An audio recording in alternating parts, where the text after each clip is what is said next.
श्रीमद् भगवत गीता भारत का शिरोमणि सर्वोच्च ग्रंथ माना गया है कि जहाँ पर मनुष्य आत्माएं अपने जीवन के लिए एक ऐसी प्रेरणा प्राप्त करे जो जीवन के लिए उपयोगी सार्थक हो। और श्रीमद् भगवत गीता आज विश्व भर में सर्वश्रेष्ठ शिरोमणि माना गया, क्योंकि दुनिया का ये एकमात्र ग्रंथ ऐसा है जिसके अंदर भगवान का गाया हुआ मधुर गीत है, मधुर शिक्षाएं हैं। बाकी जितने भी दुनिया भर के शास्त्र है वो सारे शास्त्र कोई ना कोई दिव्य आत्मा की वाणी है, कोई ना कोई महान आत्मा की वाणी है, परंतु श्रीमद् भगवत गीता ये भगवान के महावाक्य है, जहां भगवान वाच कहा गया है और अर्जुन के साथ जहां एक संवाद है, वार्तालाप है। आज की दुनिया में वो अर्जुन हम सभी है जिसके साथ भगवान का एक सुंदर संवाद है, क्योंकि ये वही महाभारत वाला दृश्य है कि जहां हर आत्मा आज के दुनिया के अंदर दिशा भ्रमित है। हर एक को जीवन जीने के समय में कई प्रॉब्लम्स आ रहे हैं, कई परिस्थितियां आ रही है, और जहां जीवन के अंदर हर क्षण एक संघर्ष का अनुभव करना पड़ रहा है। दूसरा, कहा जाता कि श्रीमद् भगवत गीता माता है, माता की उपमा दी गई है कि जिस तरह एक मां अपने बच्चे के अंदर अच्छे संस्कारों का सिंचन करती है, श्रीमद् भगवत गीता भी वो मां है जो हमारे अंदर अच्छे संस्कारों का सिंचन करती है। उसमें ऐसा अमृत है कि जिस अमृत पान करने से मनुष्य जीवन के अंदर जो अनेक बुराइयों का विष भरा हुआ है, उस विष को भी समाप्त कर सकते हैं। या दूसरे शब्द में मैं कहूं तो जिसके अंदर भगवान ने जीवन जीने की कला सिखाई है, कि आज के युग में जो कई बार मनुष्य को जीवन बंधन महसूस होता है, बोझ महसूस होता है, समझ में नहीं आता है क्या करना चाहिए, इतना दुविधा की स्थिति अनुभव करता है, कई बार अर्जुन की तरह निराश, उदास, हताश हो जाता है। ऐसे समय में आज के मानव को यह सही दिशा प्रदान करता है और जीवन का मतलब समझाते हुए जीवन को किस तरह वाह वाह बनाया जाए, ऐसी जिंदगी जीने के लिए प्रेरित करता है। ये भगवत गीता के लिए कहा गया कि जिसके अंदर सभी वेदों का सार समाया हुआ है। हमें अलग अलग वेद पढ़ने की आवश्यकता नहीं, लेकिन जिसके अंदर सभी वेदों का सार है वो है ये भगवत गीता। दूसरा, इसको मां इसलिए कहा गया है या माता की उपमा इसलिए दी गई है कि दुनिया के अंदर जितने भी धर्म है उन सभी धर्मों की भी मां भगवत गीता है। क्योंकि हर धर्म के जो पुस्तक है, दिव्य ग्रंथ है, उनके अंदर जो महान आत्मा या दिव्य आत्मा की वाणी है वो कहीं ना कहीं भगवत गीता से ही कुछ अमूल्य रत्न उठाए गए हैं और उसी के ऊपर प्रचार किया गया है। इसीलिए भगवत गीता को जब महाभारत का एक हिस्सा दिखाया गया है, महाभारत अर्थात जहां युद्ध है पांडव और कौरवों के बीच में, उसी को ही क्रिश्चियन के बाइबल के अंदर द होली वॉर दिखाया गया है जो शैतान और फरिश्तों के बीच में है। उसी को ही इस्लाम धर्म में जिहाद दिखाया गया है, युद्ध करना है तो बुराइयों के सामने युद्ध करो और बुराइयों के ऊपर विजय प्राप्त करो। कोई व्यक्ति से लड़ने की बात ही नहीं है। और भगवान ने जो गीता के अंदर कर्म योग सिखाया है,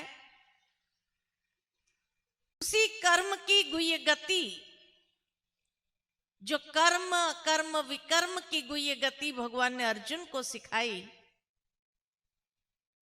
महात्मा बुद्ध ने यही कर्म की गुह्य गति को भगवत गीता से उठा करके अपने धर्म पद में डाली है। उन्होंने कभी किसी मूर्ति पूजा की ओर प्रेरित नहीं किया, लेकिन मनुष्य को श्रेष्ठ कर्म करने की प्रेरणा दी और बार बार यही कहा, कर्म ही धर्म है, तुम अच्छे कर्म करो। मनुष्य आत्मा के प्रति सहानुभूति का भाव रखो, करुणा दया का भाव रखो, यही उन्हें बताया गया। तो जैन धर्म के अंदर ब्रह्मचर्य, अपरिग्रह, सत्य, ये जो शिक्षाएं दी गई है भगवान ने भगवत गीता में उसी पर ही आज से 5000 साल पूर्व ये बातें कही है और जीवन के अंदर इसकी धारणा करने के लिए प्रेरणा दी है। तो सभी धर्म की मां भगवत गीता को माना गया है। इसलिए भगवत गीता सर्वश्रेष्ठ मानी गई है। साथ ही साथ भगवत गीता के अंदर एक ऐसा अद्भुत आध्यात्म ज्ञान समाया हुआ है जो सभी धर्मों से परे है और इसीलिए भगवत गीता को सारी दुनिया के लोगों ने आत्मसात करने का प्रयास किया, पढ़ा उसको। भगवत गीता में कहीं पर भी हिंदू शब्द नहीं आता है। भावार्थ यही कि मानवता का शास्त्र है, सारी दुनिया के मानव जाति के लिए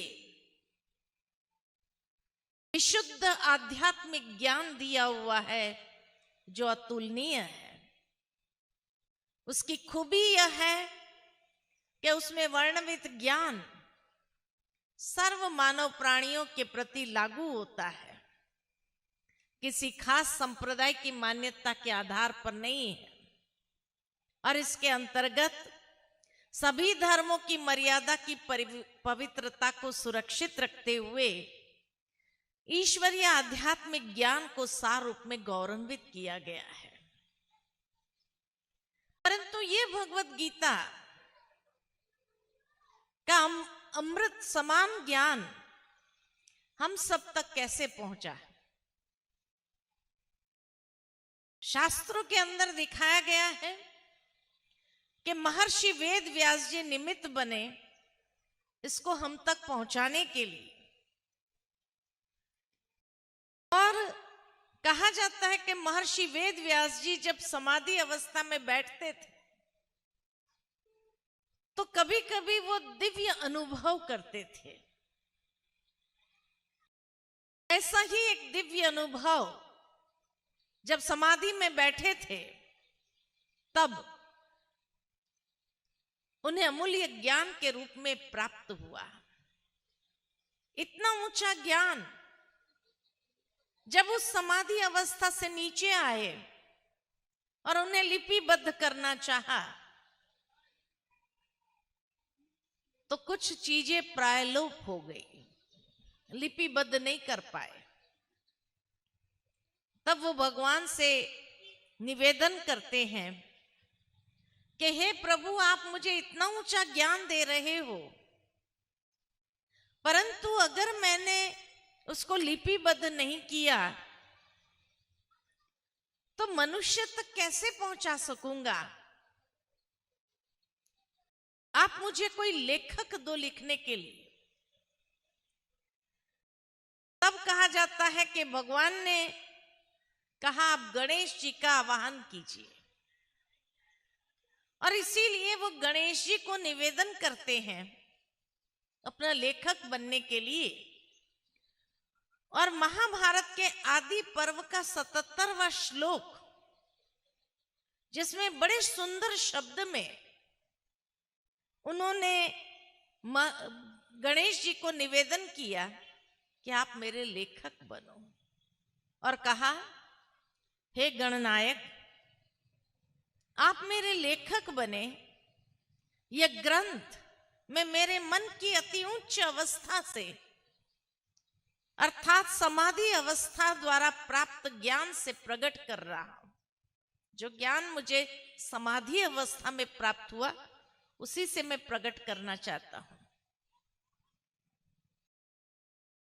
परंतु जो उसको रखा गया है ये मेरे ही मन की कल्पनाओं का विस्तार है।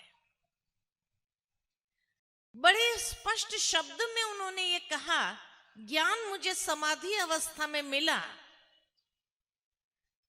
परंतु उस ज्ञान को मैं प्रकट कर रहा हूं अपनी मन की कल्पनाओं के आधार पर।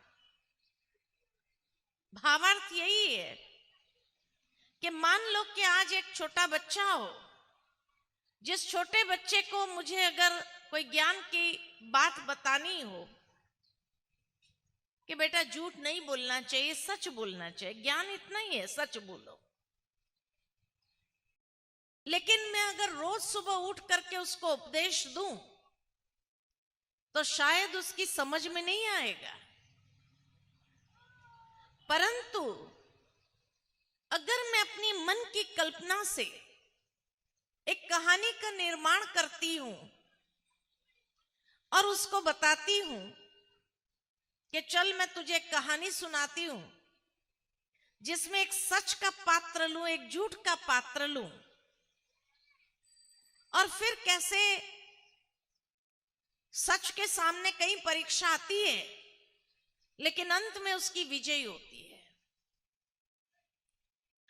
झूठ का रास्ता शायद सरल होगा लेकिन अंत में उसकी हार होती है। ये बात जब उस कहानी के माध्यम से उसको बताती हूं तो वो बच्चा उसके मर्म को समझ सकता है। और जीवन में जब कभी ऐसी परिस्थिति आई जब उसको एक चुनाव करना हो कि सच को अपनाऊं या झूठ को अपनाऊं, और उस वक्त उसको वो कहानी स्मरण हो जाए कि चलो आज प्रयोग करके देखते, सच बोल करके देखते हैं क्या होता है।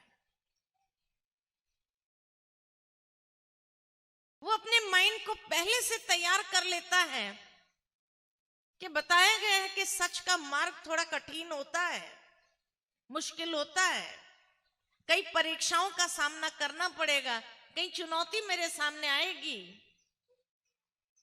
देखे तो सही पार कर सकेंगे। और वो झूठ के बदले में सच का चुनाव करता है और मानसिक रूप से तैयार रहता है, तो कितनी भी परीक्षा उसके सामने आए, लेकिन वो सारी परीक्षाओं को एक से एक करके पार करता जाता है, हिम्मत के साथ, साहस के साथ, और अंत में जब विजयी होता है तो उसको महसूस होता है सच की वैल्यू क्या होती है। किसी तरह ये भगवत गीता का ज्ञान जो उन्हें समाधि अवस्था में मिला, लेकिन इतना पावरफुल अमृत था, जो उस अमृत का पान करने के लिए, उसको हजम करने के लिए शक्ति चाहिए, उसको समझने के लिए एक स्पष्टता चाहिए, स्पष्ट दृष्टि चाहिए। तो इसीलिए महर्षि वेद व्यास जी ने भी अपनी मन की कल्पना से एक कथा का निर्माण किया, जिसमें वो गीता का ज्ञान का समावेश हुआ, ताकि आज का मानव उस संदेश को समझ सके, आत्मसात कर सके और उसको हजम कर सके, और जीवन के लिए उसमें से प्रेरणा प्राप्त कर सके, ताकि जीवन के प्रति उसकी शिकायत न हो, लेकिन हर वक्त ये निकले, वाह जिंदगी वाह, वाह जीवन वाह। इसकी आवश्यकता है वर्तमान समय, क्योंकि जब उस ज्ञान को आत्मसात नहीं कर सकता है, दिशा भ्रमित हो जाता है, तो जिंदगी की क्वालिटी वाह वाह के बजाय क्या हो जाती है, हाय हाय हो जाती है ना। तो हाय हाय नहीं करना है, वाह वाह करना है, लेकिन उसके लिए ज्ञान को समझना तो पड़ेगा। कहा जाता है कि उसने जब गणेश जी को निवेदन किया, गणेश जी पधारे, परंतु गणेश जी ने एक शर्त रखी कि मैं इतना तीव्र गति का लेखक हूं, जहां आप रुके मैं उठ के चला जाऊंगा, आपको निरंतर बोलना होगा। अब महर्षि वेद व्यास जी के पास और कोई ऑल्टरनेट नहीं था, तो उसने कहा ठीक है, मैं कंटिन्यूअस बोलूंगा, परंतु मेरी भी एक शर्त है। और महर्षि वेद व्यास जी की शर्त क्या थी? उन्होंने कहा, मैं जो कुछ समाधि अवस्था में बोलता हूं, मेरी हर बात को आप समझकर लिखेंगे, बिना समझे नहीं लिखना। गणेश जी ने भी उस शर्त को मान्य कर लिया, और कहा जाता है कि जब प्रथम श्लोक का उच्चारण हुआ कि धर्म क्षेत्र कुरुक्षेत्र में, ये संजय, धर्म क्षेत्र कुरुक्षेत्र में पांडु पुत्र और मेरे पुत्र के बीच में क्या हो रहा है, उसका वर्णन करके तुम मुझे सुनाओ। तो पहले ही श्लोक को समझने के लिए गणेश जी को रुकना पड़ा कि कुरुक्षेत्र को ये विशेषण क्यों जोड़ा गया। सीधा कह देते, भाई कुरुक्षेत्र में क्या हो रहा है बताओ, लेकिन कुरुक्षेत्र को विशेषण जोड़ा धर्म क्षेत्र, उसको धर्म क्षेत्र क्यों कहा गया। और फिर कहा पांडु पुत्र और मेरे पुत्र, अरे थे तो भाई भाई, तो ये मेरा और तेरे का भाव कहां से आया। आज से 500 साल पहले भी गांव में सारे लोग एक परिवार की भांति रहते थे, मेरा तेरा का भाव नहीं होता था। तो आज से 5000 साल पूर्व जहां कुरु परिवार था, एक ही परिवार था, उसके बावजूद भी धृतराष्ट्र कह रहा है कि मेरे पुत्र और तेरे, तो मेरा और तेरा ये तो कलयुग की मानसिकता है। द्वापर युग में अगर लिखा गया हो तो द्वापर युग की तो ये मानसिकता ही नहीं थी। आज से 500 साल पहले भी ये मानसिकता नहीं थी, तो द्वापर युग में कैसे ये मानसिकता होती थी? तो ये तो एक स्पष्ट संकेत था कि मेरे और तेरे का भाव तो कलयुग में ही आ सकता है, एक ही परिवार के बीच में। आज एक छोटा बच्चा होता है, उसको भी एक खिलौना दो और उसका भाई वो खिलौना मांगने आता है तो क्या कहते हैं? मेरा है।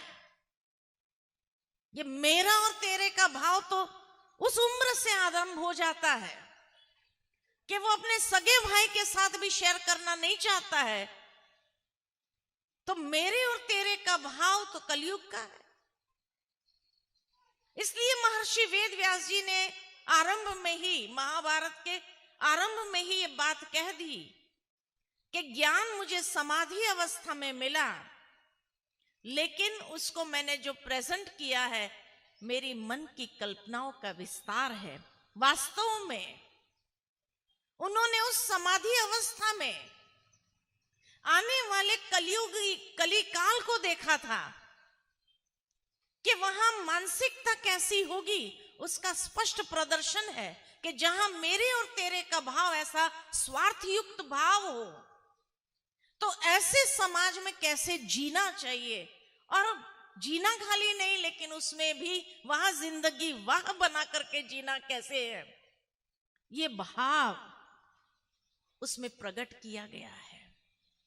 तो इसलिए कहा कि आज से 5000 साल पूर्व वर्तमान समय को देखा था महर्षि वेद व्यास जी ने अपने समाधि अवस्था में, और इस कथा का निर्माण किया।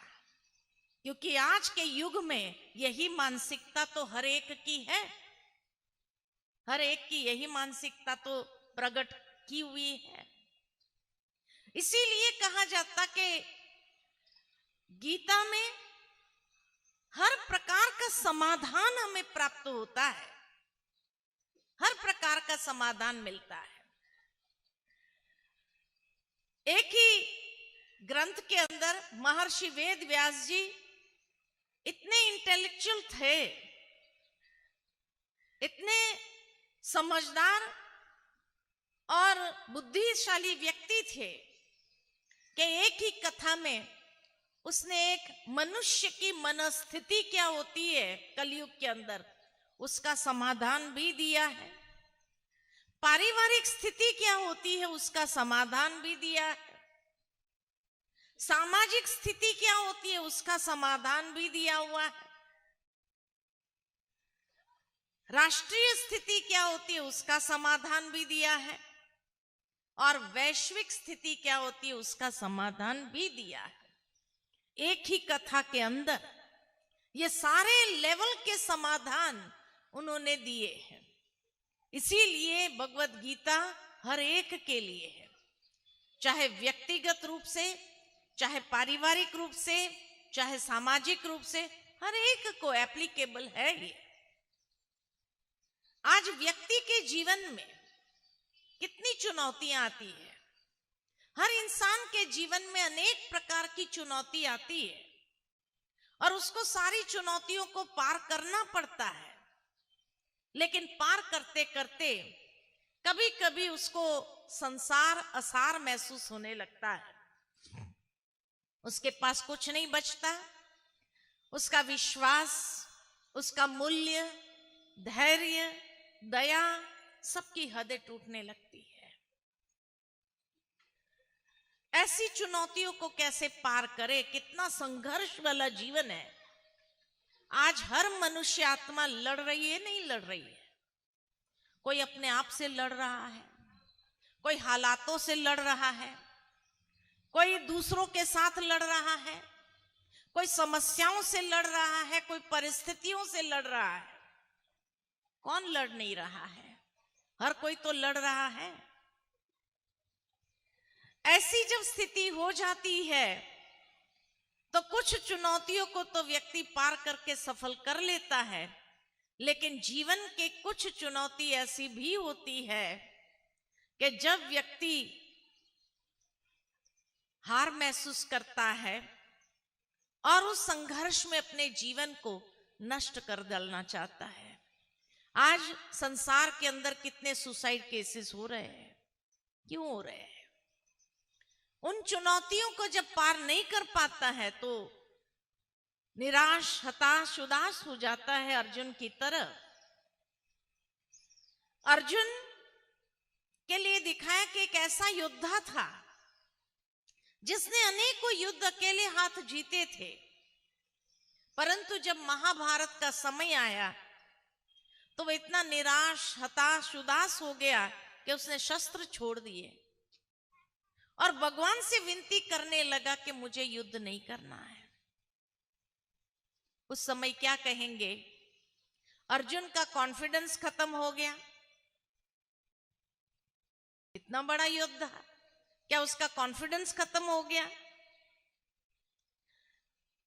यहां भगवान ने गारंटी ली थी, विजय निश्चित है तेरी। तो विजय निश्चित के बाद भी क्या भगवान पर भरोसा नहीं रहा? जो ऐसी मनस्थिति उसकी हो गई, निराशा की, उदासी की, हताशा की, ऐसा तो नहीं हुआ था। लेकिन जैसे कहा कि आज हर इंसान भी जीवन के अंदर कई परिस्थितियों को तो पार कर जाता है, लेकिन जीवन के कई मोड़ ऐसे भी आते हैं जब वो उदास, हताश, निराश हो जाता है और उसको सूझता नहीं है कि अब मैं क्या करूं, और उसको यही लगता है कि अब भगवान रास्ता बताए हमें, तब कुछ जीवन को आगे अच्छी तरह से जीने की उम्मीद जागृत हो। तो व्यक्तिगत जीवन के अंदर भी इस तरह की चुनौती परिस्थिति को पार करते हुए उसको संघर्ष करना पड़ता है, और गीता का ज्ञान ही उसमें उसको समाधान देता है। दूसरा, पारिवारिक जीवन। आज कुटुंब परिवार के अंदर माता पिता पुत्र मोह के कारण ज्ञान चक्षु व धर्म तथा ज्ञानार्जन करने वाले चक्षु उसके बंद है। पांडवों ने खाली 5 गांव मांगे थे कि 5 गांव दे दो, बस हम संतुष्ट हो जाएंगे। दुर्योधन ने क्या कहा? एक सुई की नोक बराबर भी जगह देने के लिए मैं तैयार नहीं। भावार्थ यही है कि आज एक ही परिवार के अंदर अगर एक भाई थोड़ा शांत स्वभाव का है, नरम स्वभाव का है, और दूसरा भाई अगर थोड़ा तेज हो, चालाकी करने वाला हो, सब कुछ हड़पना चाहता है, तो वो भी क्या कहता है? अरे कुछ नहीं मिलना है, तुमको जो करना है कर लो। है कि नहीं? आज कोर्ट में जाओ, जितने भी केस हैं जमीन और जायदाद को लेकर के, उसमें लड़ाई क्या होती है? भाई भाई के बीच में, यही तो लड़ाई है। तो महर्षि वेद व्यास जी की मन की कल्पना का विस्तार देखो कि खाली एक व्यक्ति की मनोस्थिति का वर्णन नहीं है, लेकिन उसी कथा में पारिवारिक स्थिति का भी वर्णन है। जो पारिवारिक स्थिति आज के समाज में या आज के युग में हमें देखने को मिलती है कि भाई भाई के बीच में तेरा मेरा का भाव इतना झगड़ा चलने लगता है कि एक भाई दूसरे भाई को खाली सारी जमीन जायदाद हड़प लेता है, ऐसा नहीं, लेकिन उसको सुख से रहने देना भी नहीं चाहता है।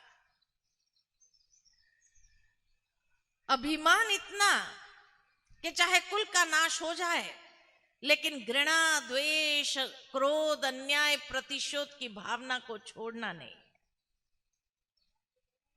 ये हालत है आज के पारिवारिक स्थिति का। बहुत कम परिवार ऐसा होगा कि जो अभी तक भी मिलकर के चल रहे होंगे। और उनको कहते लोग देखते हैं तो भाग्यशाली हो, है ना। नहीं तो आज परिवार के अंदर वो प्यार कहाँ। तो महाभारत में वही तो पारिवारिक स्थिति दर्शाई गई है। इसी तरह सामाजिक स्थिति को देखो। समाज के अंदर जैसे महाभारत के अंदर दिखाया है कि शकुनी जैसे पात्र, शकुनी क्या करता था? घर के अंदर ही आग लगा दी उसने, भेदभाव क्रिएट कर दिया। ठीक इसी तरह आज के समाज में शकुनी जैसे पात्र देखने को मिलते हैं या नहीं मिलते? मिलते हैं। महाभारत में तो एक ही शकुनी दिखाया, लेकिन आज के समाज में कितने शकुनी होंगे? कितने शकुनी होंगे? हर मोड़ पर एक शकुनी बैठा होगा जो भाई भाई के बीच में आग लगा रहा होगा, है कि नहीं है? और इतना ही नहीं, मैं तो कहूंगी आज शकुनी जिसने थी, लेकिन जिसका टारगेट यूथ था, दुर्योधन, दुशासन, ये सारे टारगेट थे उसके, उनकी मानसिकता को बदल दिया। नहीं तो कहा जाता दुर्योधन का नाम पहले सुयोधन था, लेकिन सुयोधन से दुर्योधन किसने बनाया? शकुनी ने बनाया। तो वो शकुनी कौन है? आपके परिवार में कोई शकुनी है कि नहीं है? हैं? क्या जानते ही नहीं है वो शकुनी कैसे मानसिकता बदल रहा है आज के नौजवानों की? आज का शकुनी कौन है पता है? मोबाइल। मोबाइल ही तो शकुनी है। आज बड़े लोग तो मोबाइल को ठीक रीति से यूज करते हैं, लेकिन आज का नौजवान सारा दिन उसी में लगा रहता है। क्या करता है मालूम नहीं। क्या ऐसा है उस मोबाइल के अंदर? लेकिन आज YouTube, एक छोटा बच्चा बिना मोबाइल के YouTube चालू करके दो तब तो खाना खाता है, उसके बिना खाना नहीं खाता है ना। और माँ बाप को भी जब लगता है कि मेरे बातचीत करने में या इंटरफियरेंस में थोड़ा प्रॉब्लम, बच्चे को मोबाइल पकड़, शांत बैठो, और वो उसमें लगा रहेगा। और YouTube में उसको खोलना आ जाता है, YouTube कैसे खोलना है और वहां से कौन सी साइट पर चला जाता है, कितनी विकृत साइट पर चला जाता है, मालूम भी नहीं पड़ता माँ बाप को कहां कहां पहुंच गया। तो वो नौजवान या बच्चों का दिमाग कितना दूषित कर रहा है, विकृत कर रहा है। यही तो शकुनी है आपके घर में। सावधान ऐसे शकुनी से। और आज का ये शकुनी क्या नहीं कर रहा है? बच्चों का दिमाग भटका रहा है। शकुनी क्या करता था? जुए का खेल खेलता था ना। तो आज मोबाइल में कितने जुए के खेल है या नहीं है? बहुत जुए के खेल है। और गलती से भी अगर प्रलोभन में आकर के कोई बच्चा उसी साइट पर चला जाता है, बीच में कहा जाता था कि कैसी कोई गेम थी मोबाइल में, और बच्चा उस गेम खेलने में चला जाता था और अंत में बच्चे सुसाइड कर लेते थे। भले भारत में आज वो गेम बैन कर दिया, लेकिन कितने बच्चे मर गए उसके बाद बैन किया गया। ऐसी गेम उसके अंदर डाली हुई है, और शुरू में तो बच्चों को अच्छा लगता है और उस गेम खेलने लगते हैं, और लास्ट में जो पड़ाव आता है उसका कि उसको अपने जीवन का अंत करना ही होगा, मजबूर कर देते थे। मरना नहीं चाहता था तभी भी मर गए ऐसे कई बच्चे। तो ये शकुनी नहीं तो कौन है? जो बच्चों को प्रलोभन देता है और ऐसे ऐसे खेल में लगा देता है कि जिससे इनका भविष्य ही खत्म हो जाता है। और भविष्य खाली खत्म नहीं होता है, लेकिन कभी कभी जिंदगी से भी हाथ धोना पड़ता है। तो ऐसे शकुनी अगर हाथ में रहेगा तो वह जिंदगी वह कैसे हो सकती है?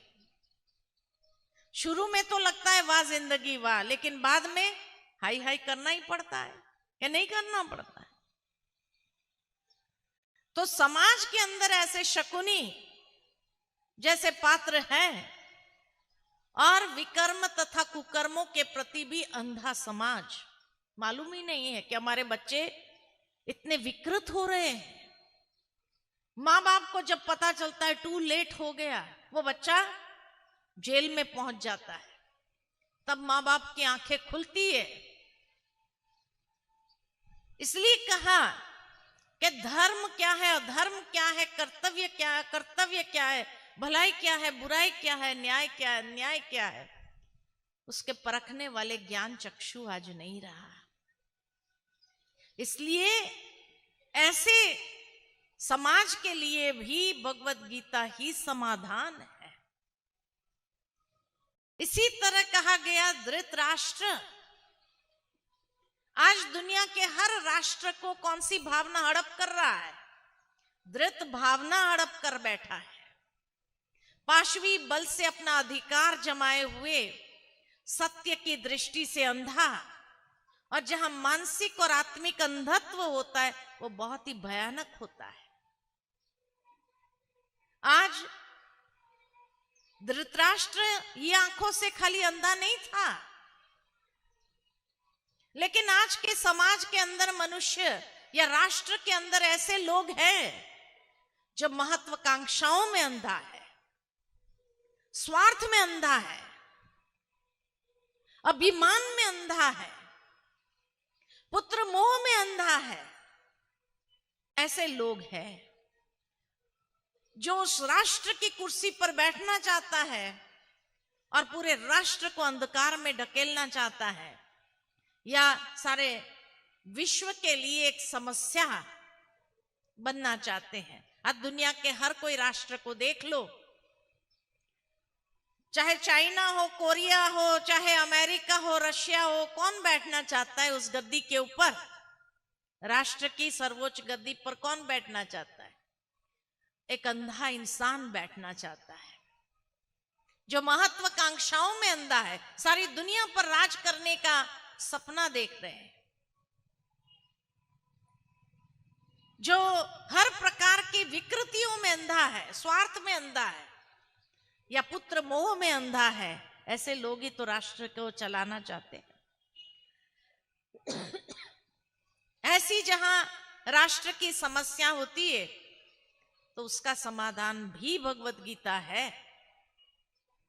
और पूरे विश्व को अगर देखा जाए तो आज का विश्व भी ऐसे संकटमय स्थिति से गुजर रहा है जो स्वयं भगवान को इस धरा पर आना ही पड़ता है और इसके इतिहास को एक नया मोड़ देना पड़ता है। मनुष्य मात्र को भूला हुआ पाठ फिर से पढ़ाना चाहते हैं तथा उसके मन को विषय तथा व्यक्तियों के मोह से निकालकर योग युक्त बनाते हैं। तो पूरे विश्व की जो समस्या है आज के युग में, जहां अहंकार टकराता है हर एक इंसान का और बड़े से बड़ी सिस्टम फेल होने लगती है, अहंकार के टकराने से विश्व युद्ध का निर्माण हो जाता है। अहंकार जब टकराता है, आज रशिया और यूक्रेन का, ये नाटो देशों का जो अहंकार टकराया उसी से तो युद्ध है। तो जहां अभिमान है वहां अंधकार है, भविष्य अंधकार है, और ऐसे अंधकारमय भविष्य की ओर आज सारा विश्व अग्रसर हो रहा है। इसीलिए भगवत गीता वहां भी हमें समाधान देता है कि हमें अपने जीवन को कौन सी दिशा देनी है। महर्षि वेद व्यास जी की मन की कल्पना का विस्तार देखो, बहुत सुंदर दर्शाया गया है।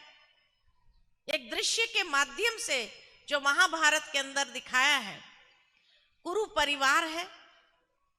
कुरु शब्द का अर्थ है करो, करना। जहां पांडव और कौरव दोनों ही है कुरु परिवार के।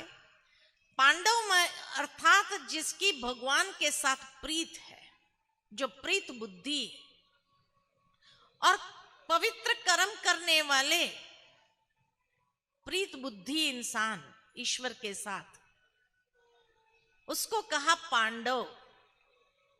और कौरव माना जो भगवान से भी प्रीत है, अपवित्र कर्म करने वाले, अधर्म युक्त कर्म करने वाले। और इसीलिए कहा गया कि विनाश काले प्रीत बुद्धि विजयंती, विनाश काले विपरीत बुद्धि विनश्यंती। तो पांडव यानी जो प्रीत बुद्धि थे, कौरव माना जो विपरीत बुद्धि थे। तो दोनों भगवान के पास मदद मांगने के लिए जाते हैं। ये दृश्य में समझने का भाव है बहुत सुंदर महर्षि वेद व्यास जी का, कि दोनों जब मदद मांगने जाते हैं, पांडवों से अर्जुन और कौरव में से दुर्योधन, तो दिखाते हैं कि दुर्योधन सिरहाने बैठता है और अर्जुन पैरों के पास खड़ा होता है, हाथ जोड़ करके इंतजार करते हैं कि भगवान जागे और हम मांगे। अब दुर्योधन ने सोचा जैसे आंख खोलेगा मुझे ही देखेगा, इसलिए सिरहाने बैठ गया। लेकिन सोचने की बात है कि आंख खुलेगी तो सामने दिखाई देगा। जैसे ही अर्जुन को देखा तो भगवान ने पूछा, भाई क्या बात है, तुम कैसे आ गया? तो दुर्योधन क्या कहता है, मैं पहले आया हूं, मुझे मांगने के लिए कहा जाए। आज की दुनिया में दादागिरी करने वाले क्या करते हैं? यही तो कर रहे हैं। हमें चाहिए पहला अधिकार, हमें चाहिए पहला अधिकार। तो दुर्योधन ने भी कहा ये मेरा अधिकार है। अर्जुन ने बड़ी विनम्रता से कहा, भाई तू मांग ले पहले। भगवान कहते हैं एक तरफ मैं हूं, एक तरफ मेरी अक्षोणी की सेना है, क्या चाहिए? और वहां एक वाक्य जोड़ देते हैं कि जिस तरफ मैं रहूंगा मैं युद्ध नहीं करूंगा, मैं शस्त्र नहीं उठाऊंगा, मैं सिर्फ सारथी बनकर के रथ चलाऊंगा। अब दुर्योधन को शकुनी ने सिखा सिखा के भेजा था, तुम उसी को मांग लेना और कुछ नहीं मांगना। लेकिन जैसे ही उसने सुना कि भाई मैं सारथी बन के रथ चलाऊंगा, मैं युद्ध करने वाला नहीं, मैं शस्त्र उठाने वाला नहीं, तो दुर्योधन ने सोचा फिर मांगने से फायदा ही क्या। तो कहा मुझे अक्षौणी सेना चाहिए। Wrong choice. जीवन में सही चुनाव से ही विजयी या सफलता मिलती है। गलत चुनाव करते हैं तो सफलता कभी प्राप्त नहीं होती। तो गलत चुनाव कर लिया उसने, अक्षौणी सेना ले ली। लेकिन सोचने की बात है कि अक्षौणी सेना थी किसकी? किसकी थी? नारायण की थी ना, नारायणी सेना थी। अब सोचने की बात है कि नारायण ने भले कह दिया हो कि अक्षौणी सेना ले लो, लेकिन अगर नारायण स्वयं रथ पर खड़ा हो और सामने उसकी सेना हो, तो वह अपने मालिक के सामने शस्त्र उठाने की हिम्मत चलाएंगे? तो दुर्योधन तो अक्षौणी सेना लेकर के उसी समय हार गया। लेकिन उसका दिमाग नहीं चला कि मैं तो ऐसे ही हार गया हूं, क्योंकि वो अपने मालिक के वफादार रहेंगे या मेरे वफादार रहेंगे? किसके वफादार रहेंगे? सोचने की बात थी। लेकिन ये बात उसकी समझ में नहीं आई और वो खुश हो गया, मैंने अक्षौणी सेना मांग लिया। तभी तो शकुनी ने कहा गलत, गलत तुमने चुनाव किया। और अर्जुन ने कहा भगवान आप हो, मेरे को और कुछ नहीं चाहिए, क्योंकि वो जानते थे कि भगवान अगर शस्त्र न भी उठाए तो भी विजयी अवश्य बनाने की प्रेरणा दे सकते हैं, ऐसी दिशा दिखा सकते हैं जिससे विजयी हो। अक्षौणी सेना की उसको जरूरत है, सही दिशा की आवश्यकता थी। इस दृश्य के माध्यम से महर्षि वेद व्यास जी की मन की कल्पना का विस्तार देखो कि आज की दुनिया के लोगों को यही वो समझाना चाहते हैं कि अगर भगवान का साथ चाहिए जीवन में तो निर्माण होने की आवश्यकता है।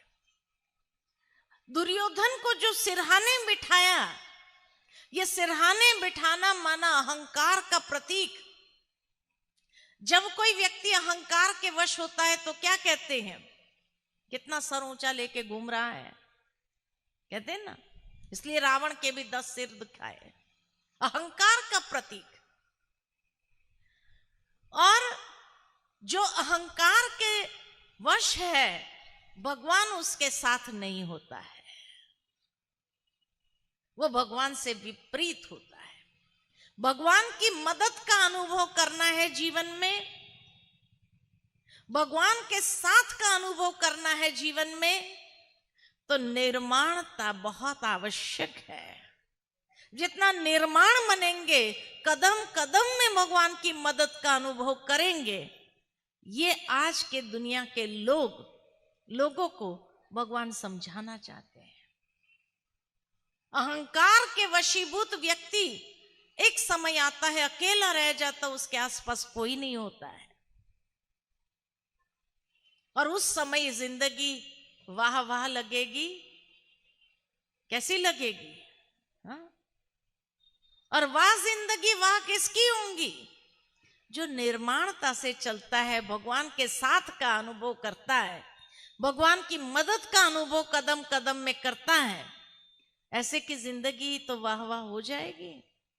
तो गीता हमें सिखाती है, हर दृश्य के माध्यम से कोई ना कोई सीख समाई हुई है जो हमें सिखाती है कि जीवन कैसे जीना चाहिए।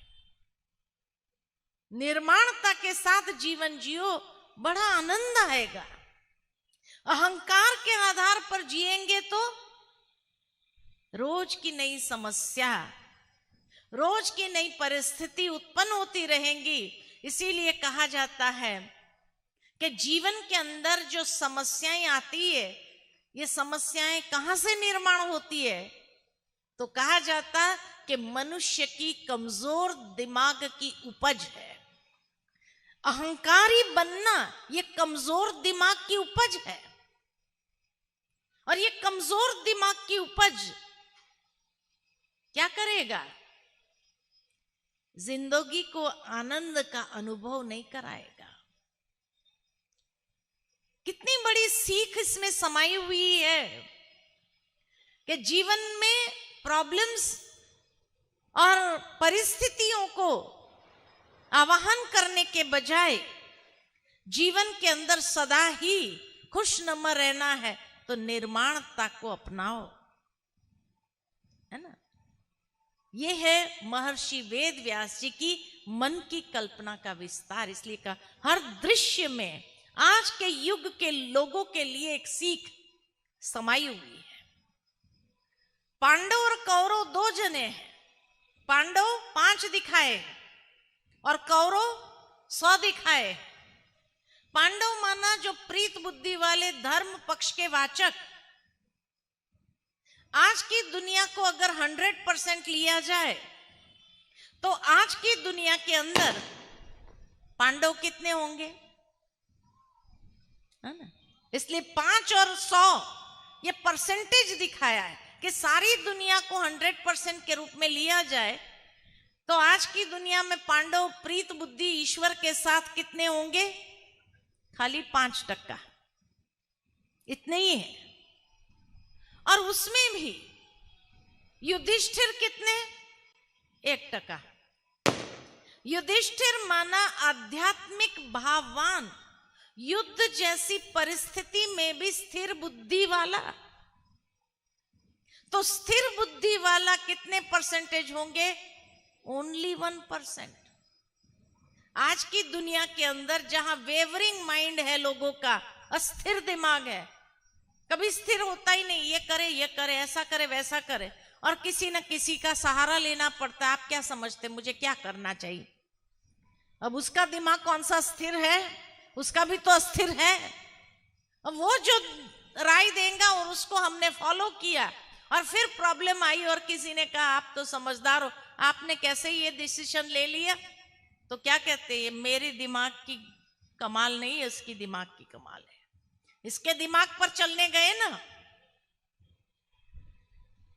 तो कहते हैं भाई आपका दिमाग कहाँ था, तो फिर आप उसके दिमाग पर क्यों चलने गए? तो कहते हैं उस समय मेरे को कुछ सूझता नहीं था, इसलिए उसके दिमाग का सहारा लेना पड़ा।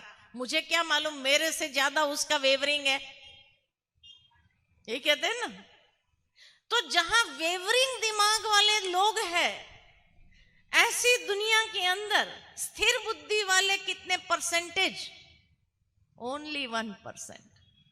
ठीक है। उसके बाद दूसरा नंबर है भीम। भीम माना स्ट्रांग विल पावर, आर या पार, बीच में चाहिए ही नहीं, है ना। तो आज की दुनिया में जहां लोगों का कॉन्फिडेंस पावर नहीं है, आत्मविश्वास खत्म होता जा रहा है, ऐसी दुनिया में स्ट्रांग विल पावर वाले कितने लोग होंगे? ओनली 1%। ओनली 1%। तीसरा नंबर है अर्जुन। अर्जन करने वाला, ग्रहण करने वाला, अच्छी बातों को ग्रहण करने वाला, पॉजिटिव बातों को ग्रहण करने वाला। आज जहां दुनिया के अंदर चारों ओर नेगेटिविटी है, ऐसी दुनिया में पॉजिटिव फ्रेम ऑफ माइंड जिसको कहा जाए, ऐसे कितने लोग होंगे? ओनली 1%। ओनली 1%। चौथा नंबर है नकुल, जो नियमों पर चलने वाला, सिद्धांतों पर जीवन जीने वाला। आज की दुनिया में जहां न सोने का, न खाने का, न पीने का, न उठने का, न बैठने का कोई नियम धर्म कर्म ही नहीं है, ऐसी दुनिया में भी अगर नियमों पर चलने वाले कितने परसेंटेज लोग होंगे? ओनली 1%। और पांचवा नंबर था सहदेव, जो हर अच्छे कार्य में अपना सहयोग देने वाला। आज की दुनिया में सहयोग देने वाले तो बहुत होते हैं, लेकिन सहयोग देने के बाद एक अपेक्षा रहती है, मेरी नेम प्लेट जरूर लगाना, लोगों को पता चलना चाहिए मैंने इतना सहयोग दिया है, या सबके बीच में मेरा सम्मान जरूर होना चाहिए। लेकिन बिना किसी अपेक्षा के सहयोग देने वाले कितने परसेंटेज लोग होंगे? ओनली 1%। ये थे 5 पांडव। आप सब कौन हो? हाँ, आप सब कौन हो? पांडव तो हो तभी तो यहां बैठे हैं, कौरव यहां बैठ नहीं सकते, उनके पास टाइम नहीं होता है, अच्छी बातें ग्रहण करने का टाइम नहीं होता है ना। लेकिन कौन से पांडव है जो समझते हैं हम स्थिर बुद्धि वाले हैं? जरा हाथ तो खड़ा करो, स्थिर बुद्धि वाले। हाँ? है? बस 1 2 4 5 धीरे धीरे खड़े हो रहे हैं, बहुत अच्छा। अच्छा, जो समझते हम भीम है स्ट्रांग विल पावर, है कोई? अच्छा है, 2 4 लोग हैं इसमें भी। अच्छा, जो समझते हम अर्जुन है, अच्छी बातें ग्रहण करना जानते हैं, हाथ तो खड़ा करो अर्जुन। अच्छा, बहुत अच्छी बात है, काफी अर्जुन है। चौथा नंबर नकुल, जो समझते हम नियमों पर, सिद्धांतों पर जीवन जीने वाले, जरा खड़ा करो हाथ। नकुल, नियमों पर चलने वाले, सिद्धांतों पर जीवन जीने वाले, हाँ बहुत अच्छा, वो भी है। और जो समझते हम सहदेव है, सहयोग देना जानते हैं बिना किसी अपेक्षा के, सहयोग देने वाले, जरा हाथ तो खड़ा करो सहयोग देने वाले। हाँ, ये ज्यादा है। लेकिन आज यहां मुझे 6 प्रकार के लोग दिखाई दिए। जिसने किसी में हाथ नहीं उठाया वो कौन है? वो कौन है जिसने किसी में हाथ नहीं उठाया? वो कौन है? हाँ माता है, कौन है? पांडव में कौन सा पांडव है आप? या समझ नहीं पा रहे हैं अपने आप को? कंफ्यूज्ड है कि कौन सा पांडव कहे। लेकिन आज मैं इस मंच से जो देख रही हूं कि यहां बैठा हुआ हर एक इंसान अर्जुन है, अच्छी बातें ग्रहण करने के लिए बैठे। ऐसे अर्जुन बनने की बहुत बहुत मुबारक हो, मुबारक हो, मुबारक हो। हाँ, अच्छी बातों को ग्रहण करने की मुबारक हो, मुबारक हो, मुबारक हो। भगवान को अपना सारथी बनाने की मुबारक हो, मुबारक हो। अर्जुन का ही सारथी था ना, तो इसलिए आपको बहुत बहुत मुबारक हो। बाकी कौरव कौन है? जो अधर्म पक्ष के वाचक, धृतराष्ट्र जो अंधा था, जैसे कहा महत्वाकांक्षाओं में अंधा था, स्वार्थ में अंधा था, अभिमान में अंधा था, राज सत्ता में अंधा था, लालच में अंधा था, पुत्र मोह में अंधा था। और गांधारी जो देखते हुए देखना नहीं चाहती थी, पट्टी बांध लिया। जब मैं ये गीता और महाभारत का अध्ययन कर रही थी और जब ये बात मैंने पढ़ी तो मेरे मन में एक विचार आया कि आज मान लो किसी का पति नेत्रहीन हो जाए किसी कारणवश, तो उसकी पत्नी को उसका सहारा बनना चाहिए या खुद भी आंखों पर पट्टी बांध लेनी चाहिए? क्या करना चाहिए? विवेक क्या कहता है? सहारा बनना चाहिए। ये गांधारी कैसी पत्नी थी जो सहारा बनने के बजाय खुद भी पट्टी बांध लिया? लेकिन तब महसूस हुआ कि महर्षि वेदव्यास जी की मन की कल्पना का विस्तार, आज से 5000 साल पहले वर्तमान समय को जो उन्होंने देखा था कि आज अगर एक पति गलत काम कर रहा है तो उसकी पत्नी उसको रोकने के बजाय खुद भी आंखों पर पट्टी बांध लेती है और उसको रोकने का प्रयास नहीं करती है। ऐसी गांधारी है या नहीं है? और कोई अगर उनके पास जाता है ये कहते हुए कि भाई आपका पति इतना अन्याय कर रहा है, थोड़ा तो उसको समझाइए, ऐसा अन्याय तो ना करे हमारे साथ। सब कुछ जानने के बावजूद भी क्या कहती है? अच्छा, हमें तो पता ही नहीं था,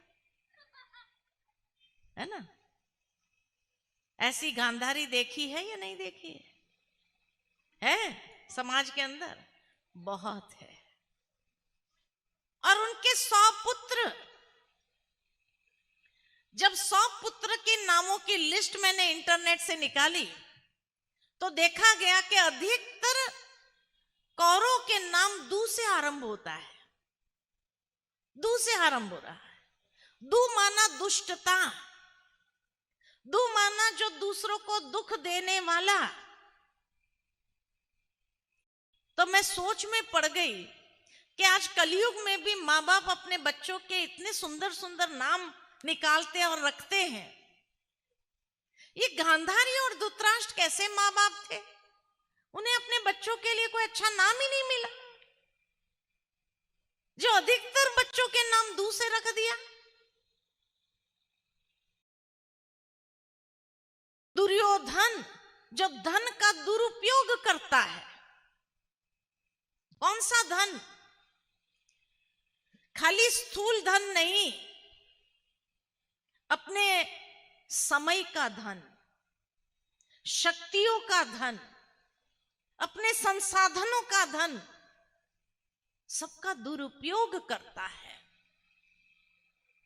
आज ऐसे समाज के अंदर लोग हम देखते हैं कि जो कई चीजों का दुरुपयोग कर रहे हैं, संपत्ति का दुरुपयोग कर रहे हैं, समय को नष्ट कर रहे हैं, है ना। ऐसे दुर्योधन देखने को मिलते हैं, नहीं मिलते हैं। दुशासन करने वाले लोग हैं या नहीं है? है, बहुत है। तो महर्षि वेद व्यास जी की मन की कल्पना का विस्तार, ये जो नामों का चयन किया है, भले उस नाम के लोग नहीं होंगे, लेकिन चारित्रिक रूप से ऐसे लोग हैं जिसकी एक एक इंद्रियां दुष्टता वाली है। दुर्विमोचन, जो बुरी चीज देखने के शौकीन, दुष्कर्ण, जो बुरी बातें सुनने के शौकीन, दुर्मुख, जो बुरी बातें बोलने के शौकीन, दुर्बुद्धि, एक एक नाम देखो। चारित्रिक रूप से आज समाज में ऐसे लोग हैं या नहीं है? बहुत है।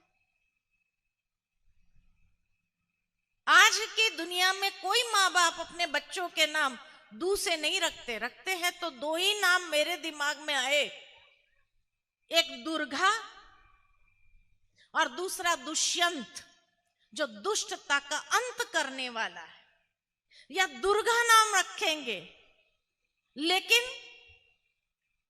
गांधारी की एक ही बेटी थी, उसका नाम दुर्गा रखना चाहिए, उसके बदले दुश्शीला। दुश्शीला, शील माना चरित्र, जिसका चरित्र ही दुष्टता का था, दूसरों को दुख देना जानता था। दुर्गा भी रख सकती थी, लेकिन नहीं रखा, क्योंकि आज अधिकतर समाज के अंदर दुश्शीलाएं हैं, दुर्गाएं कहां हैं? एक बार के प्रवचन करने के बाद एक बहन आकर के मुझे कहने लगी, बहुत सही कहा बहन जी, बहुत दुश्शीलाएं हैं। मैंने कहा कहां है? तो मुझे बताया उसने कि दीदी, आज जितनी भी टीवी सीरियल आती है ना, उन टीवी सीरियलों के अंदर जो घर घर का झगड़ा दिखाया गया है, उसमें नारी की भूमिका दिखाई गई है। अब टीवी सीरियल तो आप लोग ज्यादा देखते हैं हमारे से, हम तो देखते ही नहीं है, इसलिए हमें कहां से पता होगा। लेकिन वो बहन आकर के मुझे बताने लगी कि टीवी सीरियल के अंदर जितनी भी सीरियल आती है, उनके अंदर यही दिखाया गया कि नारी किस तरह से पूरा घर तोड़ती है।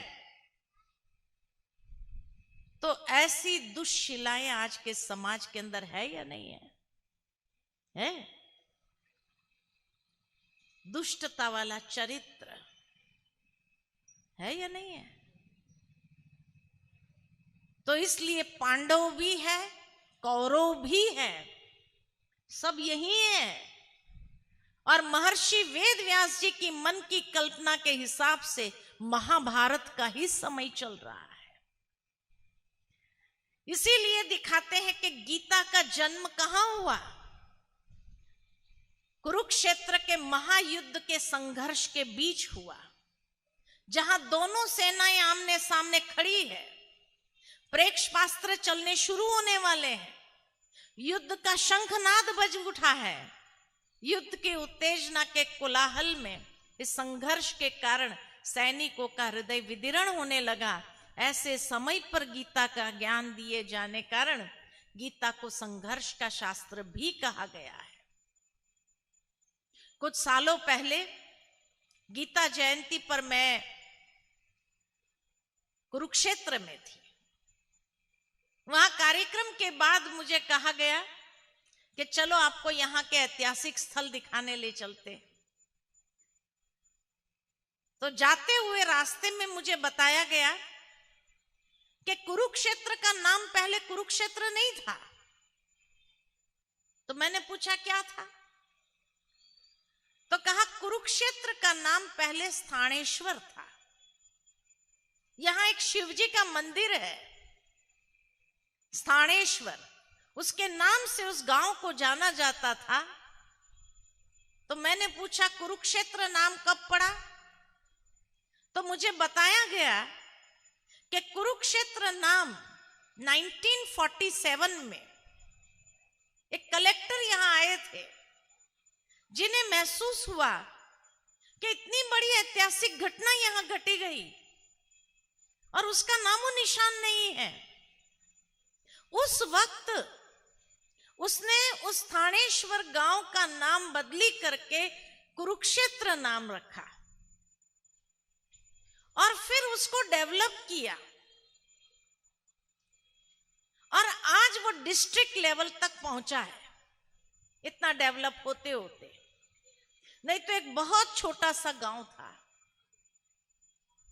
मना सोचने की बात है कि 1947 के पहले कुरुक्षेत्र नाम की जगह भारत के नक्शे पर ही नहीं थी। सोचो, 1947 में उसका अस्तित्व, और इंटरनेट पर चेक कर सकते हैं आप ये बात, मैंने चेक किया, सही है। 1947 में उसको नाम कुरुक्षेत्र मिला। बड़ा आश्चर्य लगा। उसके बाद मुझे ले गए ज्योतिसर। ज्योतिसर वो स्थान है जहां दिखाते हैं यहां युद्ध हुआ था, और एक मॉन्यूमेंट है जहां रथ है, श्री कृष्ण है और अर्जुन है, और वहां एक पेड़ के नीचे उसको बनाया गया है और कहा यह गीता उपदेश स्थल है। यहां पर जब भगवान को कहा गया, अर्जुन ने कहा कि मेरा रथ बीच में ले जाओ, मैं दोनों सेनाओं को देखना चाहता हूं, तो भगवान यहां पर रथ ला करके खड़ा किया और फिर अर्जुन को 18 अध्याय का ज्ञान दिया गया। तो गीता उपदेश स्थल वो तख्ती लगी हुई है, वह झाड़ पर, झाड़ के तने पर लगी हुई है। अब वो मैदान देखो, इतना छोटा है कि विचार चला कि इतनी अक्षौणी सेना, क्योंकि अक्षौणी कितनी थी, 18 अक्षौणी, 11 अक्षौणी कौरवों के तरफ, 7 अक्षौणी पांडवों के तरफ, तो इतनी सेना खड़ी कैसे रही होंगी, कल्पना के बाहर है। फिर मैंने जो भाई थे हमारे साथ उनसे पूछा कि भाई एक बात बताओ कि जब भगवान ज्ञान दे रहे थे 18 अध्याय 700 श्लोक, तो भगवान को यह ज्ञान देने में कितना समय लगा होगा? तो कहा उसके विषय में कई मतभेद है। कई लोग कहते 2.25 घंटे लगे, कई लोग कहते 45 मिनट लगी, अब ये तो पता नहीं कितना मिनट लगा। मैंने कहा चलो 45 मिनट लगी हो, कम से कम समय ले लिया जाए, 45 मिनट ही लगी हो, तो जब भगवान 45 मिनट ज्ञान दे रहे हैं अर्जुन को, तो वो 45 मिनट दुर्योधन ने क्या किया, जो युद्ध के लिए इतना उतावला था। आज अगर रास्ते में कोई दो व्यक्ति लड़ने के मूड में हो और एक को आप देखो ये सज्जन दिख रहा है और आप उसके पास जाकर कहो मैं तुझे गीता का ज्ञान सुनाता हूं, तो दूसरा क्या कहेगा? पहली थप्पड़ आपको मारेगा और कहे गीता का ज्ञान देना, घर में देना, यहां नहीं, यहां लड़ने दो में, कहेगा कि नहीं कहेगा? भगवान 45 मिनट तक ज्ञान दे रहा है और दुर्योधन क्या कर रहा है? मैंने कहा उसके पास इतनी धैर्यता थी जो 45 मिनट तक उसने कोई रिएक्शन नहीं बताया। तो भाई थोड़ा मूंझ गए, कहता है उसके बारे में तो महाभारत में कुछ दिखाया नहीं, कुछ लिखा ही नहीं है। तो दूसरे भाई ने कहा नहीं, टाइम फ्रीज कर दिया था, उस समय सारा टाइम फ्रीज हो गया था। मैंने कहा टाइम फ्रीज कहां हुआ था? दुर्योधन तो भीष्म पितामह के पास जा रहा था, सबको कह रहा था भीष्म पितामह को हमें सुरक्षित रखना है, और जो है सारे शंखनाद गुंजा रहा है। तो टाइम फ्रीज कहां हो रहा था? वो तो काम कर रहा था। तो 45 मिनट तक की धैर्यता उसके पास थी। तो कहा उसके बारे में तो कुछ लिखा ही नहीं है। फिर मेरे मन में विचार विचार आया कि गीता के ज्ञान की जरूरत किसको थी, अर्जुन को थी या दुर्योधन को थी। आज आपके घर में दो बच्चे हो, एक आज्ञाकारी हो और दूसरा तूफानी हो, बदमाशगिरी करता हो, आप किसको समझाएंगे? जो आज्ञाकारी है उसको ही बैठ के समझाते रहेंगे या जो बदमाशगिरी करके आता है उसको समझाते हैं? किसको समझाएंगे? तो गीता के ज्ञान की आवश्यकता किसको थी? दुर्योधन को थी या अर्जुन को थी? वो तो था ही आज्ञाकारी, उसको गीता ज्ञान देने का क्या मतलब? दुर्योधन को देना चाहिए था। लेकिन भगवान दुर्योधन को देने के लिए गए थे, लेकिन दुर्योधन ने क्या कहा? धर्म क्या है मैं जानता हूं, और धर्म क्या है वो भी मैं जानता हूं। अब बताओ आगे क्या कहेंगे? जो जानबूझकर अधर्म का आचरण कर रहा हो उसको क्या समझाएंगे? वो जानता है धर्म क्या है, अधर्म किसको कहा जाता है वो भी जानता है। इसलिए कहा जाता है सोए हुए को जगाना आसान है, लेकिन जो जागा हुआ है उसको क्या जगाएंगे? इसलिए भगवान ने अर्जुन को मोटिवेट करना ठीक समझा कि आज की दुनिया में भी ऐसे अर्जुन जो है, जो भगवान की आज्ञा को सिर माथे करके चलने वाले, उसको समझाने की जरूरत है। और उसके बाद 18 अक्षौणी। तो एक अक्षौणी में कितने होते हैं? तो इंटरनेट पर जाकर के मैं देखने लगी तो बताया गया कि महाभारत के युद्ध के संगठन के लिए पत्ती की इकाई निश्चित किया गया, और एक पत्ती में एक रथ, एक हाथी, 5 पैदल सैनिक और 3 घुड़सवार, इतना एक पत्ती में आते हैं। तो एक अक्षौणी में कितने आते हैं? तो एक अक्षौणी में दिखाया गया 21,860 एक अक्षौणी में। तो 21,860 रथ थे, 21,860 870 जो है हाथी थे, 1,09,350 पैदल सैनिक थे और 65,610 घुड़सवार थे। इतने एक अक्षौणी में थे। अब 7 अक्षौणी पांडवों के तरफ, 11 अक्षौणी कौरवों के तरफ, तो 18 अक्षौणी में कितने थे? तो उसको मल्टीप्लाई करके देखा तो 3,93,660 रथ थे, 3,93,660 हाथी थे। अब सोचो, और वो जमीन कितनी थी? बहुत छोटी। इतने हाथी को कितनी स्पेस चाहिए? 3,93,000। कितनी जगह चाहिए? रथ को कितनी जगह चाहिए? पैदल सैनिक 19,66,300 और घुड़सवार 11,80,980।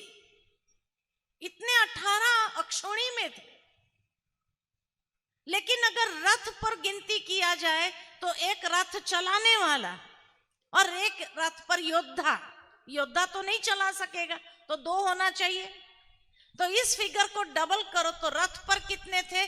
7,87,320 रथ पर थे। इसी तरह हाथी पर भी एक हाथी को चलाने वाला, एक हाथी पर योद्धा बैठा हुआ, तो 7,87,320 हाथी पर थे, 19,66,300 पैदल सैनिक थे और 11,80,980 घुड़सवार थे। इसका टोटल अगर किया जाए तो 47,23,920 इतने युद्ध के मैदान में थे। और वो मैदान इतना छोटा, मेरे को बताया गया नहीं 84 कोस का एरिया था जिसमें युद्ध हुआ था। लेकिन एक एक रथ, एक एक हाथी को कितनी जगह, क्या 84 कोस में भी वो आता है? 47 लाख लोग खाली युद्ध में थे। और फिर दिखाते हैं इसलिए जैसे ही सूर्यास्त होता, उस समय ये फ्लड लाइट्स तो थी नहीं जो रात में भी युद्ध चले, तो जैसे ही सूर्यास्त हो जाता था सब अपने अपने शिविरों में जाते थे। माना इतने लोगों का रहने का बंदोबस्त था, कितनी जगह चाहिए, और फिर इतने लोगों का खाना इकट्ठा बनता था, साथ में मिलके खाते थे। अब आज एक शादी में 500 लोगों का खाना बनाने वाले भी कितने चाहिए? हा? कोई भी 5 स्टार होटल में चले जाओ, बड़ी वहां खाना बनाने वाले कितने होते हैं? अब 47 लाख लोगों का खाना बनाने वाले कितने होंगे? और 18 दिन युद्ध चला तो इतना अनाज का स्टोर होना चाहिए, इतना सब्जियां होनी चाहिए, ये सब कुछ भी होनी चाहिए। और खाना बनाने वाले, काटने वाले, सब्जी बनाने वाले, रोटी बनाने में कितना चाहिए? अब आप ये सारा गिनती करो तो करोड़ों में नंबर नहीं जाता है। अच्छा, उसके बाद जो लाशें गिरती थी उसको उठाने वाला, जलाने वाला, जो घायल होते थे उसको भर्ती करते थे हॉस्पिटल। माना इतने डॉक्टर्स होने चाहिए, इतनी हॉस्पिटल होनी चाहिए। अच्छा, ये जो 47 लाख लोग थे उनके परिवार वाले होंगे, माँ बाप भाई बहन 4 तो होंगे कि नहीं होंगे एक परिवार के अंदर? तो ये सारा फिगर अगर कैलकुलेट किया जाए तो कितना होगा? तो 125 करोड़ भारतवासी होंगे कि नहीं होंगे? 125 करोड़ भारतवासी होंगे कि नहीं? इसलिए कहा महर्षि वेद व्यास जी की कल्पना का विस्तार, जो 5000 साल पूर्व उसने वर्तमान समय को देखा था कि आज भारत की पॉपुलेशन, वो भी भारत नहीं, महाभारत, जो अफगानिस्तान से लेकर के फार ईस्ट तक ये सारा मिलाकर के महाभारत हो, तो इतनी पॉपुलेशन है या नहीं है? और 18 अक्षोणी में, और ये सारा ही कुरुक्षेत्र, इसीलिए वो छोटा सा कुरुक्षेत्र नहीं, ये सारा ही कुरुक्षेत्र है जहां पर ये युद्ध हर एक के जीवन में चल रहा है। और ये जीवन के युद्ध को अभी हमें बदल करके वाह जिंदगी वाह बनाना है। ठीक है? तो इसीलिए कहा कुरुक्षेत्र का मैदान खाली हरियाणा प्रदेश का नहीं है, लेकिन कुरुक्षेत्र माना एक कुरुक्षेत्र हमारे अंदर है, हमारे भीतर है, हमारी अंतर चेतना में है, जहां आसुरी और दैवी शक्ति एक दूसरे सामने तैनात है और हमारी चेतना के भीतर यह युद्ध चल रहा है। हर एक के अंदर, हर एक के जीवन में ये युद्ध चल रहा है। और ये युद्ध में विजयी होने के लिए गीता का ज्ञान ही हमें शक्ति प्रदान करता है, मजबूती प्रदान करता है, और हमें ये जीवन जीने की कला भगवान आकर के सिखाते हैं, ताकि हम अपनी जीवन को वाह जिंदगी वाह बना सके। ऐसी कलयुगी समय में युद्ध क्षेत्र में उपस्थित हुए फिर भी पॉजिटिव फ्रेम ऑफ माइंड से कैसे चलना है, ये भगवान सिखा रहा है। ये मत समझो कि ये पांडव और कौरवों की लड़ाई थी, नहीं, ये हमारे जीवन के भीतर अच्छाई और बुराई की लड़ाई है। इसलिए का धर्म क्षेत्र कुरुक्षेत्र। धर्म क्षेत्र माना अच्छाई, बुराई माना कुरुक्षेत्र, जहां निरंतर युद्ध चलता है। और दोनों के बीच में जब चुनाव करना है, हमें वैल्यूज को लेकर के चले या बुराई को लेकर के जीवन जिए, ये चुनाव करना हमें है, ताकि हम अपने जीवन को उस मंजिल तक पहुंचा सके। तो इसीलिए कहा कि युद्ध हमारी अंतर चेतना में है, अच्छाई और बुराई के बीच में है। जब बुराई का सहारा लेके चलते हैं तो युद्ध और कॉम्प्लिकेटेड हो जाता है, और जब अच्छाई को लेकर के चलो तो जीवन के अंदर विजयी का अनुभव कर सकते हैं।